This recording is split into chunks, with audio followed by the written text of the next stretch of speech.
No, pues es que tienen que sobrepasar, tienen que llegar de un punto, tienen que llegar hasta otro. En San Juan capítulo 4 es nuestra enseñanza. Vamos a leer ahí San Juan capítulo 4, de los versículos 43 al 45. Le repito, el título de la enseñanza es Sobrepasando Nazaret, Juan 4, 43 al 45. 2 días después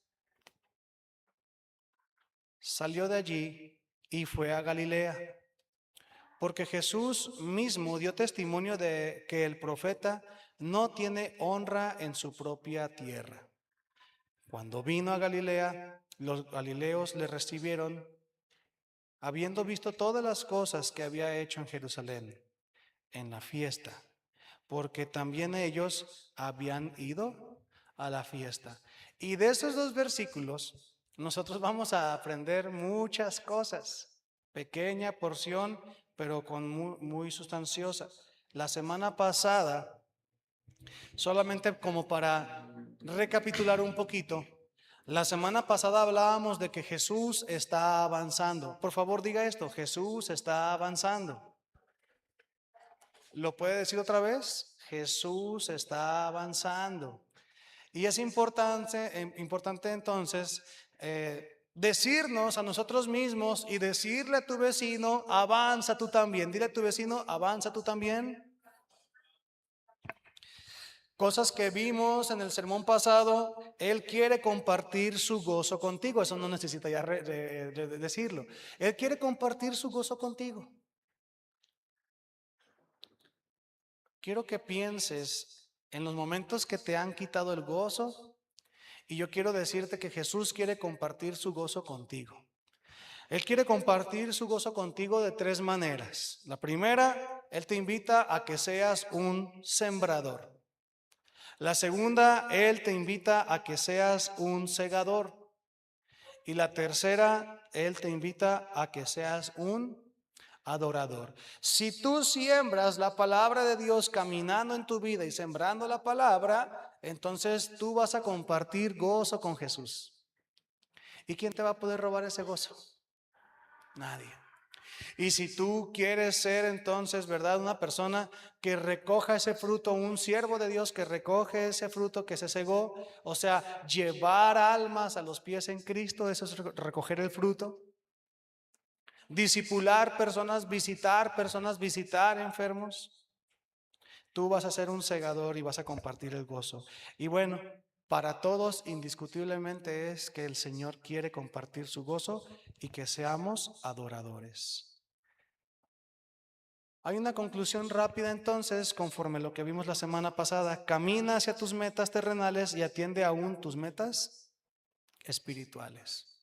Tú puedes seguir viviendo tu vida, trabajando, gozando de la vida santa y justamente, y puedes seguir atendiendo las cosas del Señor.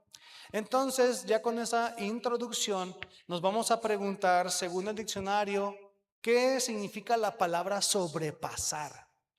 ¿Qué es sobrepasar? Según el diccionario, número 1 es rebasar un límite. Rebasar un límite. Número 2 es superar. Superar en muchos sentidos. Entonces, es como cuando hay competencias que ponen a un grupo de un lado, otro grupo de otro lado, están unidos por una cuerda y jalan la cuerda, ¿verdad?, de un lado y del otro. ¿Y quién es el que pierde? Cuando un equipo sobrepasa una línea. Se pasó de la línea, ya no puede ir más para allá.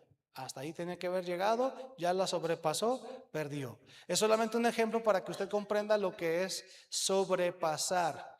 Otro ejemplo es como cuando vas al hotel, cuando vas al 5 estrellas, al todo incluido, cuando vas al banco. Entonces te hacen una fila y te dicen, haga su fila aquí, y entonces tú estás ahí parado. Y entonces ves que la persona que está en caja, siendo atendido, se va. Y tú, ¿verdad?, con mucha alegría vas y te acercas a la ventanilla Pero te dice el cajero, "Ey, no, espérese, usted tiene que estar atrás de la línea, no sobrepase la línea hasta que yo le dé la indicación". Así podemos comprender qué es sobrepasar. Yo espero entonces que usted ya esté comprendiendo, ahí asimilando en ejemplos de su propia vida, qué es sobrepasar. Viendo este mapa, estaremos viendo que Jesús se encuentra en San Juan capítulo 4, aproximadamente aquí, no sé si todos alcancen a ver, pero aquí dice el monte Gerizim. Es donde se encuentra Jesús con la mujer samaritana en el monte Gerizim, donde la mujer samaritana alegaba que ahí era el lugar donde se debía de adorar. Yo le expliqué que en esta región, ¿sí?, vinieron 10 tribus en el rompimiento del reino y que otras 2 tribus se quedaron acá en la parte del sur, en el templo de Salomón. Y yo quiero que usted observe que el monte Gerizim se encuentra aquí y que allá arriba, en la parte de arriba, dice Nazaret y Cana. Levante su mano, ¿quién ya identificó en el mapa ahí Nazaret y Cana? ¿Alguien ya lo identificó? ¿Sí? Por favor, identifique ahí, ¿verdad? Nazaret y Cana. Porque observe usted, por favor, que de Samaria para llegar a Caná es obligatorio pasar ¿por dónde? Por Nazaret, ¿verdad? Ahí lo podemos estar observando. Si usted lo ve aquí, ahí se encuentra Caná. Y si usted viaja de aquí, de esta zona, y viaja hacia Caná, es necesario pasar por Nazaret. Entonces, leyendo ahí, dice en San Juan capítulo 4, versículo 45, cuando vino a Galilea, los galileos le recibieron habiendo visto todas las cosas que había hecho en Jerusalén en la fiesta, porque también ellos habían ido a la fiesta. Es muy interesante que cuando Juan se refiere que Jesús fue a Galilea, Juan se refiere a que fue directamente hasta Caná, pero no menciona Nazaret. No menciona Nazaret. Entonces, la pregunta es, ¿por qué Juan no menciona que Jesús pasó por Nazaret? Acompáñeme a Lucas. Acompáñeme a Lucas, por favor. En el capítulo 4,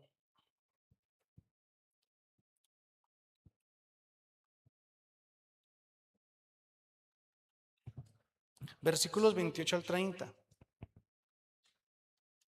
Mire cómo Lucas nos da algunos detalles de lo que Jesús hizo precisamente en este lugar, en Nazaret. Al oír estas cosas, dice el versículo 28, todos en la sinagoga se llenaron de ira y levantándose le echaron fuera de la ciudad y le llevaron hasta la cumbre del monte sobre el cual estaba edificada la ciudad de ellos. ¿Para qué, hermanos? ¿Para qué, hermanos? Para despeñarle.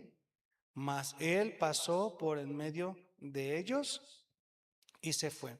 Si usted observa el título, ¿verdad? Ahí en el versículo 16 de Lucas 4:16, dice que Jesús se encuentra en Nazaret. Pero lo que estoy tratando yo de explicarle a usted en este día es que Juan dice que se fue de Samaria directo a Caná. Pero Lucas dice que se fue de Samaria a Nazaret, lo cual en el mapa ya vimos que pues sí concuerda. Pero la pregunta es ¿por qué Juan omite? ¿Por qué Juan omite que Jesús pasó por Nazaret? Y yo creo poder comprenderlo.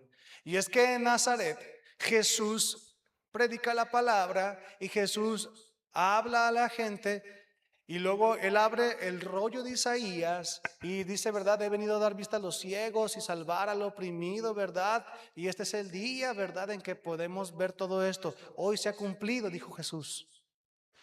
Y cuando Jesús dijo eso, dice que lo sacaron de la ciudad y lo llevaron ahí al monte del monte, a la punta del monte y lo quisieron matar a Jesús. Es como si ahorita ustedes me agarraran a mí, me llevaran a los compadres, para que se den una idea de que esté como usted comprendiendo, ¿verdad? Agarra a la gente, ¿verdad? Y lo ponen ahí en los compadres, en la parte más alta, y lo empiezan a arrinconar, arrinconar, arrinconar, y Jesús ya se ve que está en el puro filito, porque ellos estaban muy enojados, muy molestos de que Jesús les hablaba la palabra, se las enseñaba, y todavía se molestaron más los fariseos porque dijeron, este se está haciendo igual como si fuera Dios. Pienso yo que entonces para Juan, el evento de haber visto que casi matan a su maestro en un despeñadero le ocasionó un shock tan grande que cuando él escribe su evangelio era tan doloroso el recuerdo de haber recordado cómo la gente, imagínense, cientos de personas atrás de Jesús, arrinconándolo, arrinconándolo, arrinconándolo, y los discípulos, así como de nosotros somos 12 y esta gente son cientos, ¿qué vamos a hacer contra todos ellos? Y la gente arrinconando a Jesús para aventarlo al despeñadero y matarlo. Entonces yo creo que Juan se acordaba de ese momento tan feo, yo me imagino que fue feo para él, horrible, que cuando escribe su evangelio prefiere omitir esa parte. Y entonces, pensando en el título de la enseñanza, ¿verdad? Sobrepasando Nazaret. Y pensando en el evento tan traumante y tan trágico y tan difícil que experimentó Jesús y los discípulos, yo pienso que a Juan se le ocasionó hasta pesadillas. Es que imagínese, de verdad, es necesario que lo imagine. Tal vez es como imaginarse a un ser amado de usted, a su papá, a su mamá, a sus hijos, como si estuvieran a punto de ser matados por cientos de personas. ¿Usted puede imaginarse lo que usted sentiría en ese momento? Pensando entonces esto, llegamos a una segunda conclusión. Léala conmigo, por favor, ayúdeme, vamos a leerlo todos juntos ahí en su pantalla, ¿verdad? Dice, es imposible olvidar, pero en Jesús puedes descansar y como Él puedes sobrepasar. Estamos tratando entonces de pensar en momentos trágicos de tu vida, momentos de shock, momentos hasta traumantes, podemos decir, donde viviste una cosa horrible, muy fea, que solamente tú sabes lo que sentiste. Yo le puedo poner un solo ejemplo, una vez de varias, a lo mejor el que no prende soy yo, ¿verdad? Que casi me ahogo en el mar. Es un sentimiento horrible, ya se los he compartido aquí. Es un sentimiento horrible el saber y el sentir que se te están acabando las fuerzas y que estás lejísimos de la orilla y que no hay ni un barquito alrededor. Yo no sé si a alguien le ha pasado, aunque sea en una alberca, ¿verdad? Tal vez, no en el mar. Ya en una tina ahí en sus casas, no puede ser, ¿verdad? Que se esté ahogando usted ahí en una tina. Pero es un sentimiento horrible, ¿verdad que sí? Por eso estamos viendo que Juan tuvo este sentimiento, esta vivencia tan traumante. Y yo le digo esto a usted, es imposible olvidar, pero en Jesús puedes descansar y como Él puedes sobrepasar. Si yo le platicara cuántas vivencias tengo yo ahí grabadas en mi mente de cosas traumáticas que me llegaron a pasar, y si usted me platicara a mí también, ¿verdad? Todos tenemos.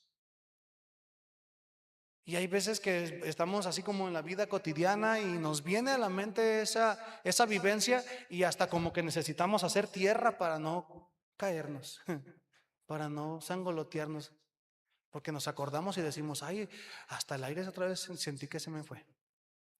Pero sabes, así como Juan siguió adelante, podemos aprender que Juan lo aprendió de Jesús. Yo le pregunto, ¿qué cree usted que sintió Jesús estando ahí al filo de un despeñadero y con cientos de personas adelante de él que lo querían empujar para que cayera? Humanamente, ¿usted cree que él sintió alegría en ese momento? No, ha de ser un sentimiento horrible. Ha de haber sido un sentimiento horrible. Pero Jesús nos enseñó a descansar. Él siguió adelante, él sobrepasó. Él pudo haberse quedado en la línea de decir, no, es que no puedo avanzar por esto tan horrible que viví. Pero él sobrepasó esa vivencia. Él siguió adelante más allá de esa vivencia. Y podemos verlo en tantos y tantos ejemplos, pero hoy la invitación es que tú sigas adelante.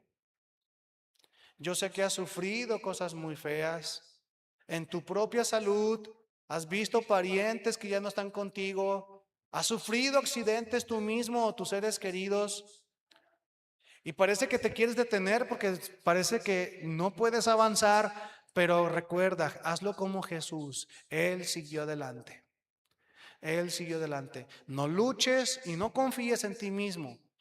Empápate de la escritura. Desbórdate en oración, descansa en la oración y verás que vas a poder seguir adelante. Yo sé que aquí vemos caras así como que no, a este hombre o a esta mujer o a este joven nunca le ha pasado nada, podemos llegar a pensar. No, a ese que está ahí sentado, no, a aquel de allá, no, no. Son pura gente que nunca les ha pasado nada. Eso podemos llegar a pensar nosotros. Pero no conocemos todas las historias de vida de todos los demás. Yo tengo la bendición de poder conocer la vida de muchos de ustedes y yo sé, hermanos, que muchos de ustedes han vivido experiencias muy fuertes, muy dolorosas y por eso le pido al Señor que Él les dé su palabra y que ustedes tomen su palabra para que puedan seguir adelante, para que sobrepasen esa línea que les impide avanzar y continúen en el Señor. Ahora te voy a pedir una cosa, que a ti te ocasiona vergüenza y te ocasiona cierto temor, pero ¿por qué así sentaditos? ¿Por qué no pones tu mano en el hombro de la persona que tienes a un lado? Busca a la persona que tienes a un lado y pon tu mano en su hombro. Y así, en este mismo momento, en este mismo mensaje, vamos a hacer una oración por todas esas personas, por todas esas circunstancias. ¿Les parece bien si oramos por nuestros vecinos? Sí, o sea, por el que tienes a un ladito, pon tu mano sobre su hombro. Oremos por todos nosotros. Señor, le suplicamos su fortaleza, le suplicamos su paz, su tranquilidad por la persona que tenemos a nuestro lado. No sé, Padre, si yo comprendo lo que ha vivido la persona que tengo a mi lado, eventos traumáticos, pérdidas materiales, pérdidas familiares, accidentes, asuntos de salud en mi vida. Padre, suplico por la persona que tengo a un lado.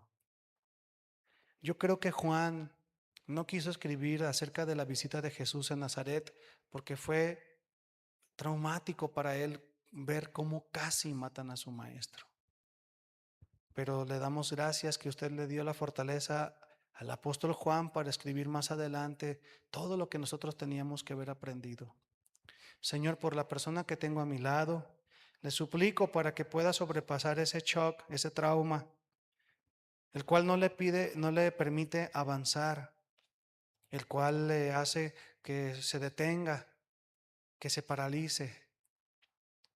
Hoy queremos sobrepasar todo asunto que nos haya sucedido y no queremos confiar en nosotros, no queremos hacerlo en nuestra fuerza, queremos hacerlo tomados de la mano de usted, así como Juan lo hizo y como Jesús lo hizo. Yo sé que usted nos va a ayudar a nosotros y a los que están con nosotros el día de hoy. Gracias en el nombre de Jesús. Hermanos, continuemos entonces. Vamos al tercer punto, porque ya vimos que en Nazaret Jesús casi fue muerto. Pero sabe él cuando sobrepasó la línea, porque él pudo haberse quedado paralizado y no hacer más ministerio. Él pudo haber dicho, ya no voy a viajar a ningún lugar porque me traumaticé con lo que me hicieron en Nazaret. Pero él no hizo eso, él sobrepasó, él continuó. Y yo te invito, continúa tú también. Continúa tú también. Mientras Jesús sobrepasó lo que vivió, mire cómo Él es maravilloso y nos enseña a vivir, hermanos. Porque sobrepasó su asunto y todavía de que sobrepasó el asunto, siguió sembrando la palabra de Dios. Qué maravilloso, qué maravilloso. Me recuerda al apóstol Pablo. ¿Se recuerda cuando lo apedrearon al apóstol Pablo? Digo, de que lo leyó, no de que estuvimos ahí, ¿verdad? ¿Sí recuerda esa lectura? De que al apóstol Pablo lo apedrearon. Dice ahí el libro de los Hechos, ¿verdad? Que dijeron, ya está muerto. Y lo agarraron como costal de papas y lo aventaron allá afuera de la ciudad. ¿Sí has leído eso? ¿Sí recuerda eso? Imagínese Pablo, el trauma que experimentó, hermanos. ¿Quién sabe cuánto tiempo quedó ahí tirado, desangrándose, semi muerto? Pero él, después de que se recuperó físicamente, él siguió hablando la palabra. ¿Se fija?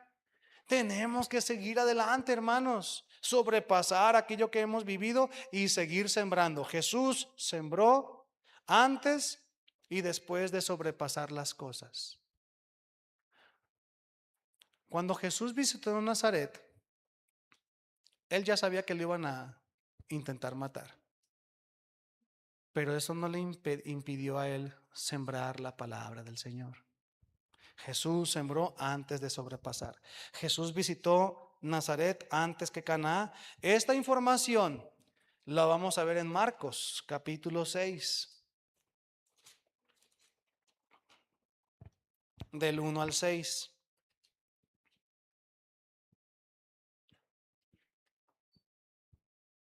Claramente el título ahí lo dice, ¿verdad? Jesús, ¿en dónde, hermanos? En Nazaret, ahí lo dice claramente. Salió Jesús de allí. Ahora, si vamos como con el relato de Juan, cuando dice que salió de allí, vamos a entender que salió de Samaria. Salió de Samaria y vino a su tierra. ¿Cuál es la tierra de Jesús? Pues Nazaret. No sabemos todos qué es Jesús de Nazaret. Y fue a su tierra y le seguían sus discípulos. Y llegando el día de reposo, comenzó a enseñar en la sinagoga y muchos, oyéndole, se admiraban y decían, ¿de dónde tiene estas cosas? ¿Y qué sabiduría es esta que le es dada? ¿Y estos milagros que por sus manos son hechos? ¿No es este el carpintero, hijo de María, hermano de Jacob, de José, de Judas y de Simón? ¿No están también aquí con nosotros sus hermanas? Y dice, y se escandalizaban de él. Mas Jesús les decía, no hay profeta sin honra, sino en su propia tierra, y entre sus parientes y en su casa. Y no pudo hacer allí ningún milagro, salvo que sanó a unos pocos enfermos, poniendo sobre ellos las manos. Y estaba asombrado de la incredulidad de ellos y recorría las aldeas de alrededor enseñando. Cuando nosotros leemos, hermanos, en los versículos las preguntas de quién es este hombre y cómo hace estos milagros, lo leemos como una pregunta, pero el contexto de la escritura nos hace notar que esas preguntas no eran preguntas de asombro admirando, eran preguntas despectivas, eran preguntas que hacían menos a Jesús. Cuando él daba enseñanza, cuando él quería hacer milagros, cuando él quería hacer sanidades, la gente se preguntaba, ¿quién es este? Pero no preguntaban, ¿quién es este? Preguntaban así como, ay, ¿este quién es? ¿Quién es este? Nah, aquí lo conocemos, de aquí lo vimos nacer, crecer. No, esos milagros que era una forma así. Así era la forma en cómo preguntaban. No era una forma como de, wow, no, qué milagrazo, no. Era una forma de preguntar de, nah, ya sabemos quién es. Esos milagros, nah, esos milagros. Era una forma así. Desde un principio entonces no confiaban, no creían. Y por eso Jesús en Marcos 6, versículo 4 les dice, no hay profeta sin honra, sino en su propia tierra, y entre sus parientes y en su casa, porque él vivió, él percibía la forma en cómo hablaban de él y decía, no, de tiro, o sea, no, me han alabado, me han bendecido, me han honrado en tantos lugares, menos en mi propia tierra, dice Jesús. Ahora entonces podemos solamente así de rapidito observar cómo la Biblia dice que en Nazaret estaban los hermanos y las hermanas de ¿quién? De Jesús. Mire, tantos años, yo sé que a usted también le pasa, tantos años leyendo este pasaje y la Biblia, y esta semana me di cuenta de una cosa. Jesús tenía un hermano llamado José, como su papá. Apenas como que le observé. Lo había leído tantas veces. O sea que José le puso a uno de sus hijos como él. Está como Micael, ¿verdad? Yo me llamo Miguel, él se llama Micael. Micael es Miguel en hebreo. Y así, ¿verdad? Muchos de ustedes así a sus hijos le han puesto su. Yo lo observé tantos años que había un hermano de Jesús llamado José y nunca me di cuenta que era el mismo nombre que su padre. Aquí están también sus hermanas, dijeron los de Nazaret. Aquí también andan sus hermanas. O sea que la familia de Jesús era grande. Recuerde que el nacimiento virginal solamente fue para Jesús, pero José y María tuvieron mucha familia. Ahí está en la Biblia. Ahí está, ¿verdad?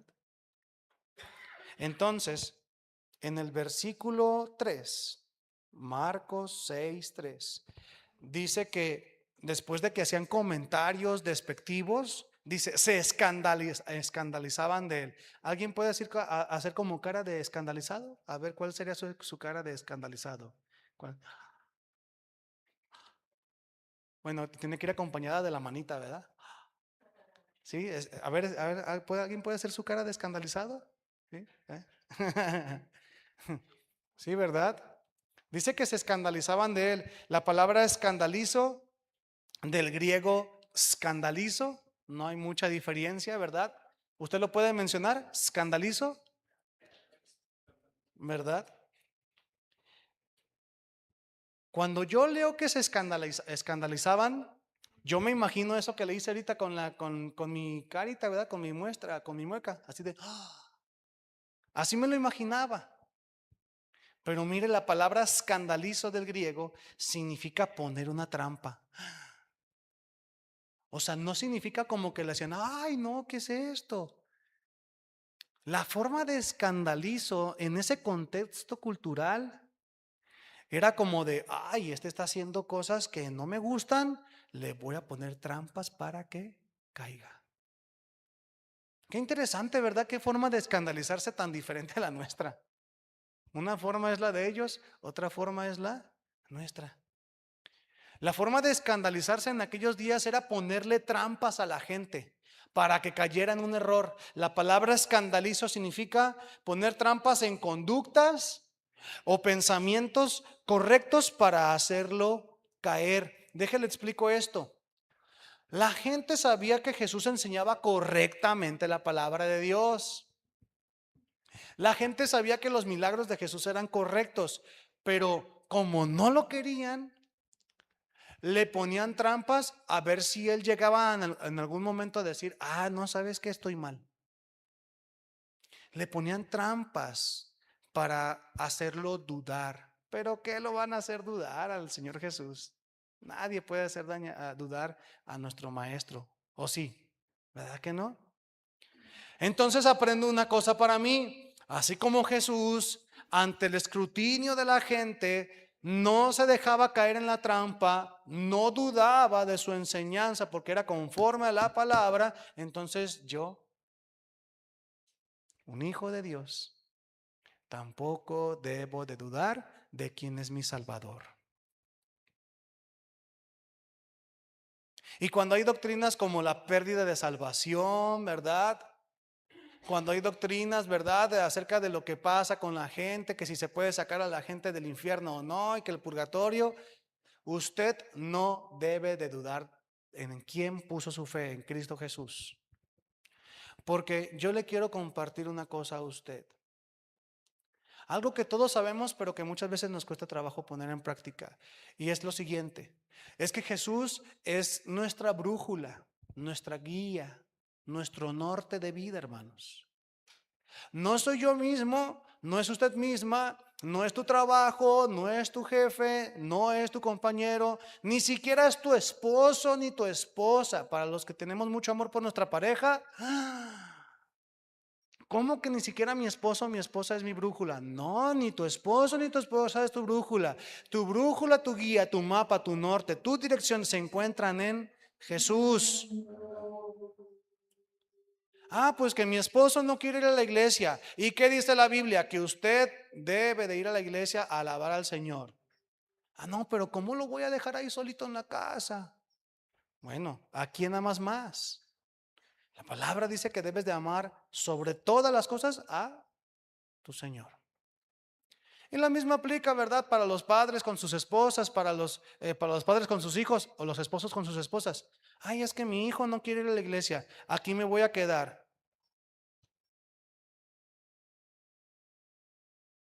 Usted tiene una relación personal con el Señor. Su dirección, su brújula, su guía es el Señor. Y usted debe de amar al Señor sobre todas las cosas. Entonces, lamentablemente la gente no amaba, no creía en el Señor Jesús y le querían poner trampas. Pero usted no debe de dudar de su fe. Ayúdeme, por favor, dile a tu vecino, dile, no dudes de tu fe. Dile a tu vecino ahí, no dudes de tu fe. Y por favor, ayúdeme una segunda vez y dile que Jesús sea tu brújula. Mire, la palabra escandalizo, aparte de lo que ya hemos mencionado, la misma palabra escandalizo significa ver lo que desapruebo y así no reconocer su autoridad. Mire, fíjese, ver lo que desapruebo y no reconocer su autoridad. Salomón lo dijo con otras palabras: una mosca muerta en un envase de perfume echa a perder todo. La gente decía, a ver, ¿qué está haciendo mal Jesús? Nada. ¿Qué hizo mal nuestro Señor?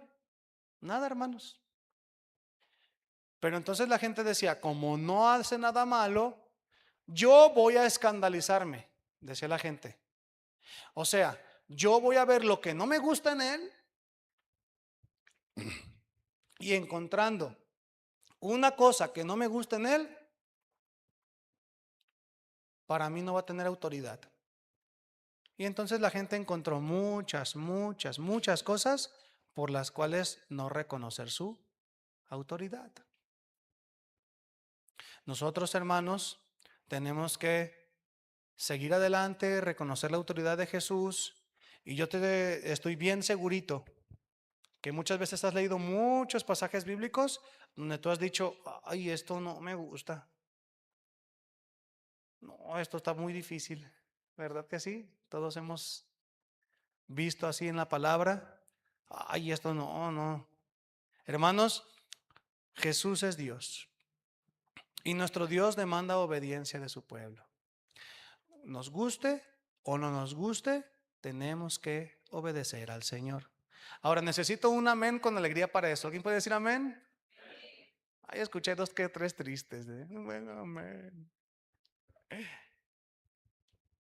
Nosotros, hermanos, vamos a ver la vida de Jesús y vamos a continuar día tras día obedeciéndole.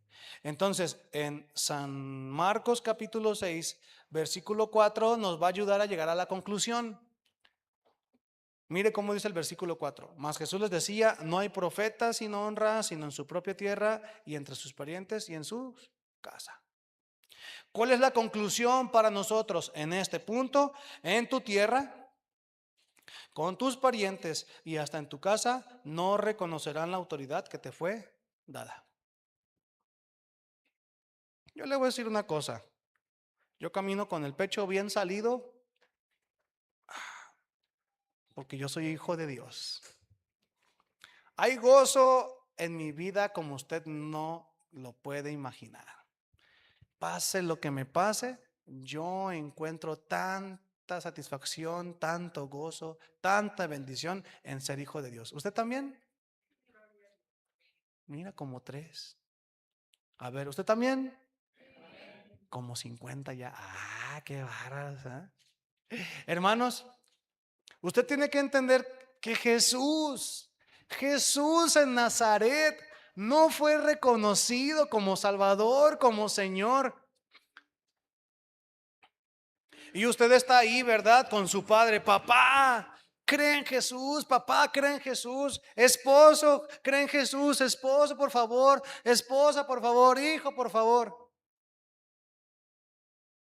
¿Y qué dice la escritura? No hay honra para el profeta en su propia casa.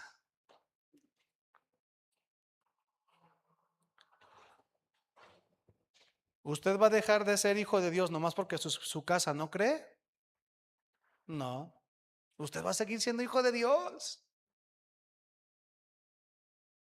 Pero yo comienzo aquí a darle enseñanzas bíblicas de lo que usted debe de hacer en este sentido. ¿Alguien recuerda cómo se llama el título de la enseñanza? Sobrepasando Nazaret. ¿Qué significa sobrepasar? Ir más allá. Y para Jesús, ¿qué representaba Nazaret? Su casa. Y en su casa, ¿qué le hicieron? Lo despreciaron, casi lo mataron. ¿Y qué hizo Jesús con Nazaret? Lo sobrepasó. Ya le hablé a mi esposa 158,300 veces de la palabra de Dios. Ya le dije a mi hijo 1000 veces que lea la Biblia. Ya le dije a mi padre, ya le dije a mi esposo, ya le dije. Y a veces nos enfrascamos en toda una vida de decirle el mensaje a una misma persona de nuestra casa. Y Jesús dijo, no te van a hacer caso. En tu propia casa no te van a creer. ¿Qué tengo que hacer? Sobrepasar Nazaret. Vivimos en un mundo con 8,000,000,000 de habitantes y muchas veces procuramos convertir a uno durante toda nuestra vida. ¿Ya me entendió lo que le estoy explicando? Y recordemos que el mensaje de la salvación es para todo mundo y que nosotros solamente somos sembradores que vamos dejando la semilla. Vamos dejando la semilla. Pero dice la palabra que quien da el crecimiento es el Señor. Y quien da el convencimiento es el Espíritu Santo. Pero muchas veces, hermanos, me ha pasado a mí y nos ha pasado a todos que queremos ser el sembrador, el regador, el cultivador, el agricultor, el todo, de todo, de todo. Y estamos una vida entera con una, con tres, con cuatro personas tratando de convertirlos. Hoy Jesús nos enseña que tenemos que sobrepasar Nazaret. Mire, hablando de la autoridad que nos fue dada, busque Mateo. Mire la autoridad que Jesús le ha dado. Es un tema que creo que he mencionado muy poco aquí en la congregación. En Mateo capítulo 10, ¿ya lo tiene?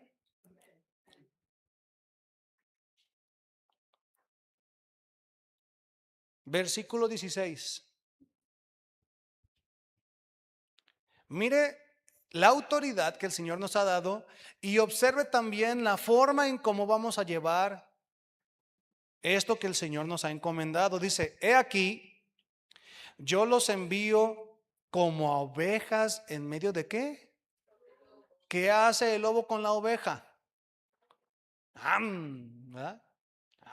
Chuletita, barbecue. ¿Verdad? ¿Y la ovejita qué cree qué sentimiento tiene entre los lobos? Pero dice el Señor, yo sé, dice el Señor, yo sé quiénes son ustedes. Ustedes son mis ovejas. ¿Pero qué creen? Tienen que sobrepasar su temor, dice el Señor Jesús. Es más, los voy a enviar para que sobrepasen el temor.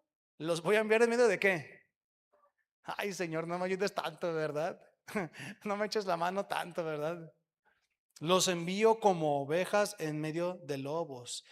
Sean pues prudentes como serpientes y sencillos como palomas.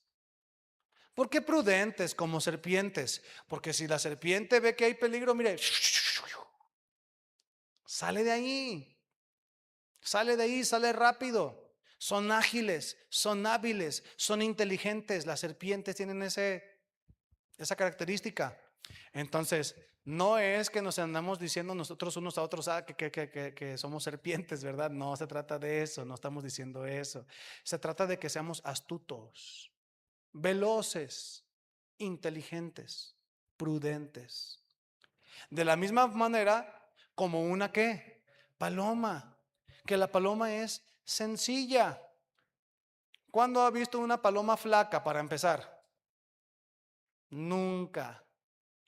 Porque una paloma no, esta comidita no, ayer vine y aquí estaba, no me la voy a comer. No, la paloma es sencilla, lo que le pongas ahí, ¿qué hace la palomita?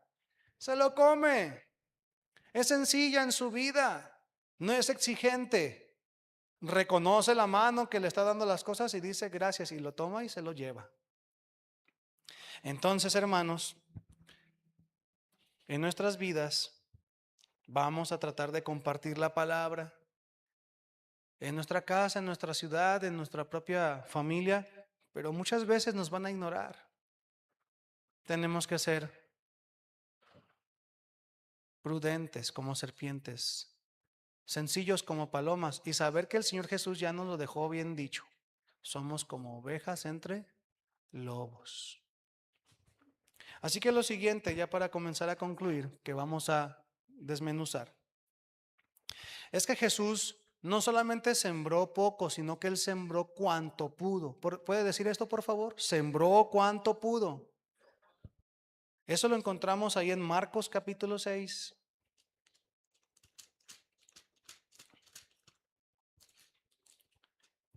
En el versículo número 5. Marcos 6:5. No pudo hacer allí ningún milagro, dice el versículo 5, salvo que sanó a unos pocos enfermos poniendo sobre ellos las manos. Y yo me pregunté, pero ¿cómo que no pudo hacer milagros? Pues ¿qué no? Jesús es Dios. Pues claro que es Dios, pero entonces otra vez, pues ¿cómo que no pudo hacer milagros? Mire, vamos a ver los límites del poder de Dios. En este caso de Jesús, que es Dios. Vamos a verlo en 3 versículos y luego nos vamos a volver a hacer esta misma pregunta. Acompáñenme a Jeremías, capítulo 32.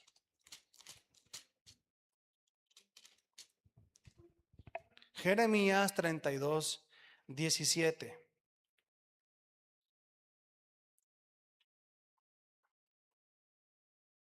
Le voy a pedir que cuando lo tenga levante su mano para saber quién ya lo tiene. Ahí le déjela arriba, quiero ver quién ya lo tiene. Levante su mano quien ya lo tenga. Ok, gracias. 32, 17. Oh Señor Jehová, lea conmigo por favor, ¿qué dice? He aquí que tú hiciste el cielo y la tierra con tu gran poder y con tu brazo extendido, ni hay nada que sea difícil para ti. Entonces Dios creó todas las cosas y ¿qué cosa hay difícil para Él? Nada hay difícil para Él. Me vuelvo a preguntar entonces, ¿por qué Jesús no pudo hacer milagros en Nazaret? En base a este versículo, Salmo 135.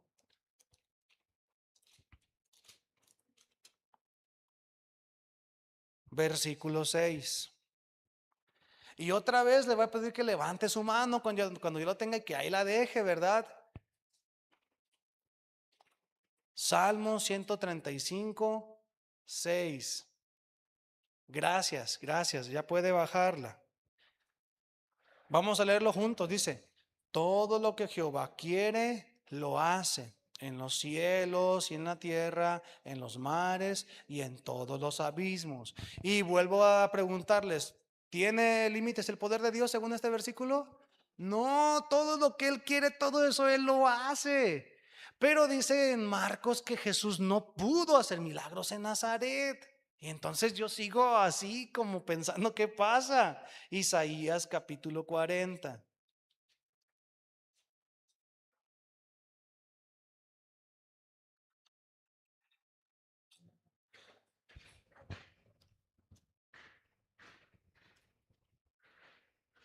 versículos 25 y 26.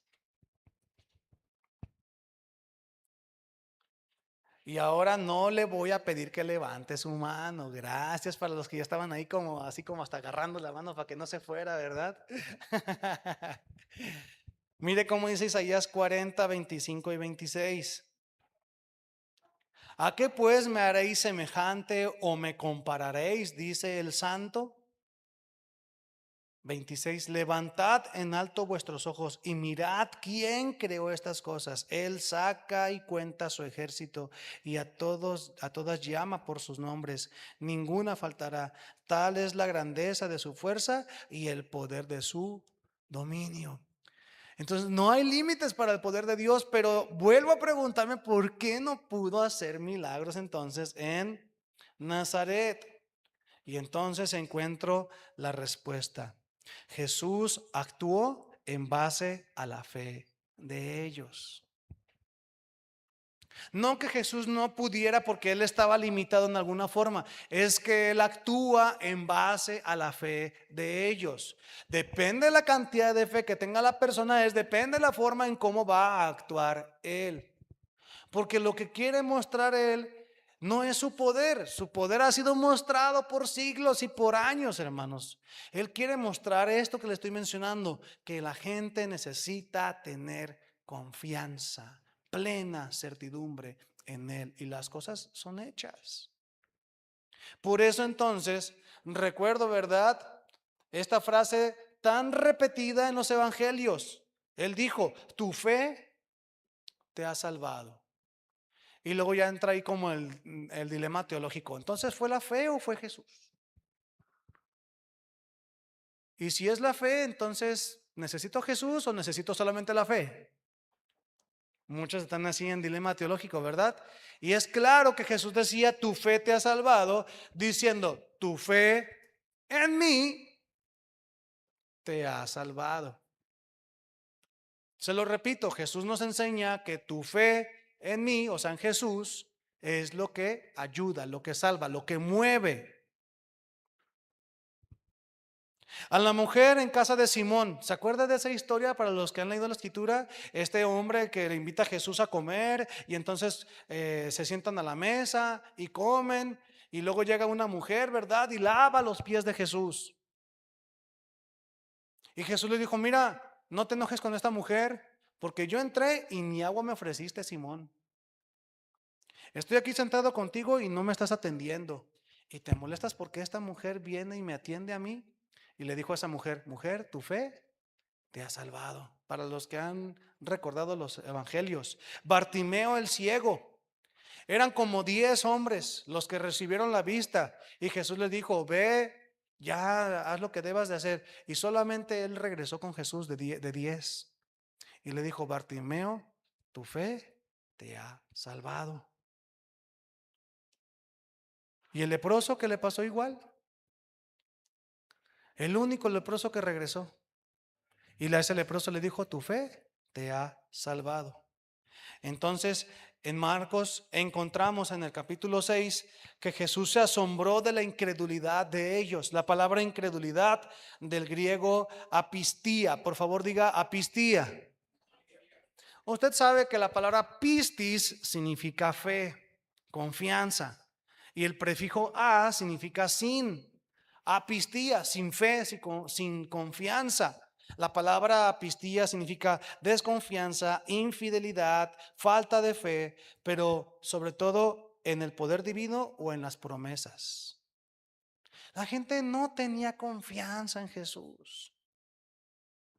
Pensaban que por haberlo visto crecer y desarrollarse, ya lo hacían menos.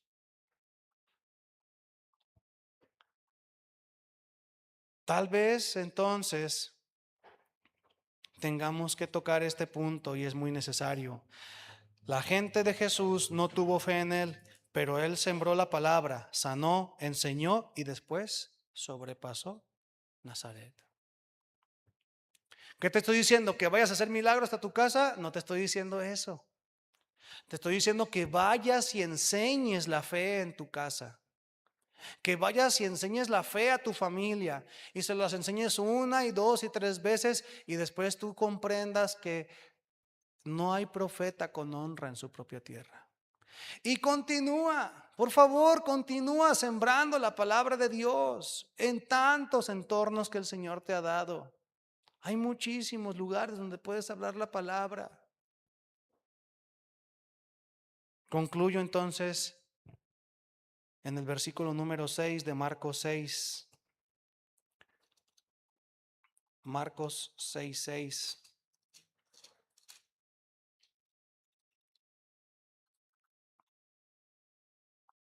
Dice, y estaba asombrado de la incredulidad de ellos y recorría las aldeas de alrededor, ¿haciendo qué?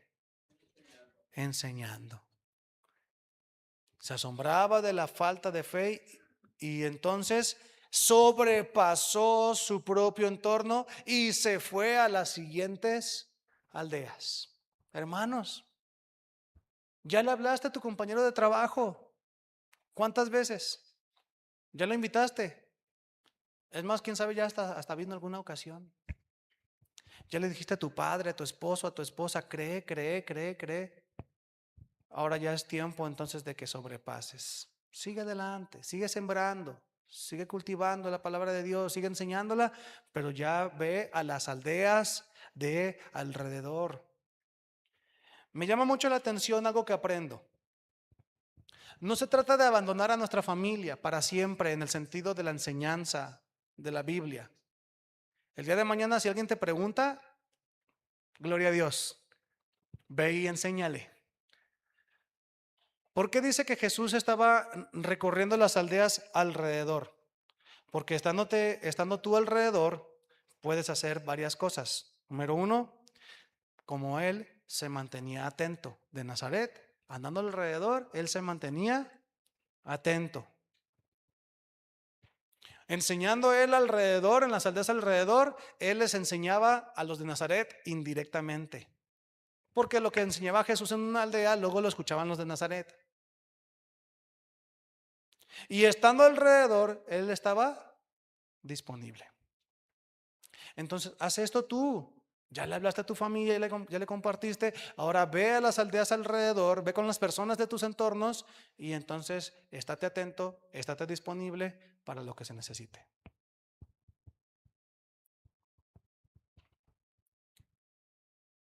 Conclusión.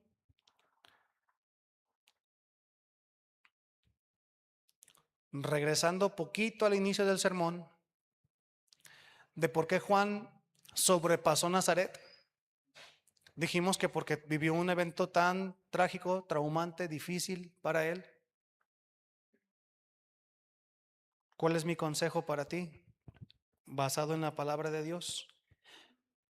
Para ti que has tenido eventos difíciles, pérdidas, eventos dolorosos, algún familiar que ha partido, accidentes, vivencias en tu cuerpo y en tu vida. Sobrepasa tu Nazaret. Sobrepasa tu Nazaret. Ese evento trágico es tu Nazaret. Ese momento que te acuerdas y hasta sientes como que te vuelves a agitar. Es tu Nazaret. Es un lugar, es un momento, es una circunstancia difícil que viviste. Sobrepasa tu Nazaret. ¿Cómo lo vas a hacer? Toma la mano del Señor, entrégale ese evento que te marcó y sigue caminando hacia la meta. El mundo dice échale ganas, ¿verdad? Ese échale ganas queda muy corto, ¿verdad? Muy cortito. Luego, si estás triste, llegan y te dicen, ya no estés triste. Ay, no se me había ocurrido. Sí, cierto, ¿verdad? No lo había pensado. Hermanos, en la palabra encontramos una explicación tan grande, tan maravillosa en la Escritura. En la Escritura encontramos el quién, el cómo, el por qué, el cuándo, el dónde debemos de sobrepasar las cosas. La Biblia no te da un échale ganas. La Biblia no te da un ya no estés triste. Simón, André. La Biblia no te da eso. La Biblia te da una explicación, un ejemplo de vida, un modelo a seguir, te da evidencias, te da pruebas, te da versículos, te muestra lo grande que es Dios, todo con el propósito de que tú sigas adelante. Yo estoy bien contento con la palabra de Dios. Yo estoy bien agradecido con el Señor por su palabra. Porque para mí lo que yo he vivido y para ti lo que has vivido, la palabra nos da una salida, un descanso, un refugio. ¿Alguien puede decir amén? Pero lamentablemente a veces buscamos en otros lugares, en el consejo de mi padrino, en la terapia, en el TikTok, videos de superación en YouTube y la Biblia empolvada en las casas. Cuando hoy en este momento hemos aprendido, sobrepasa tu Nazaret como Jesús lo hizo, toma la mano del Señor, entrégale ese evento que te marcó y sigue caminando hacia la meta. Número 2. Para los que estamos tratando de compartirle a nuestra familia y que a veces queremos meterle la Biblia por los oídos o por la nariz o por los ojos, tenemos que dejar de hacer eso. ¿Qué tenemos que hacer? Siembra la palabra en tu Nazaret. Si muestran fe, ¿qué debes de hacer? Permanece allí. Si no, sobrepásalos y sigue caminando hacia la meta. Yo deseo, hermanos, que podamos atender este asunto conforme a la palabra de Dios y que hagamos con gozo las cosas con nuestro Señor Jesús. Recuerda que tú eres un sembrador y Él se va a dar el tiempo y va a poner a la persona indicada para que esa semilla que está sembrando dé fruto. Oremos, hermanos. Señor, gracias por su palabra.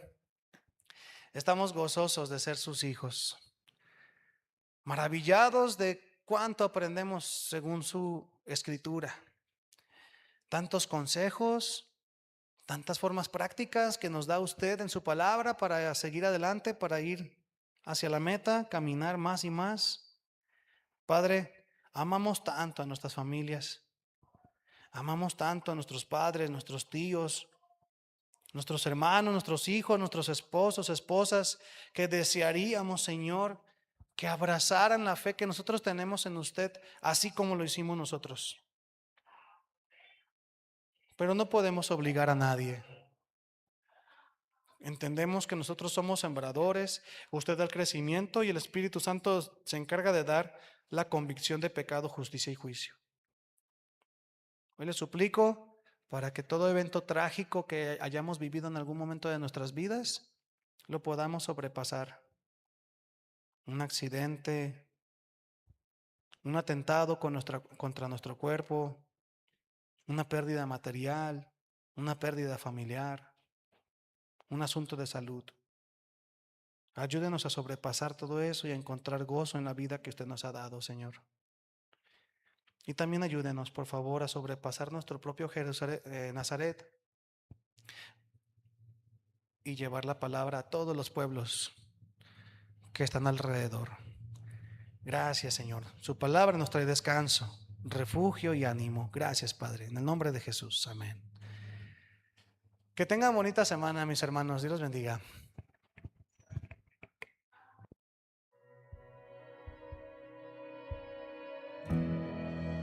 Su amor cargó aquella cruz, preciosa sangre de Jesús. Con mi vergüenza Él se vistió, su muerte es la prueba de su amor. Por mí soportaste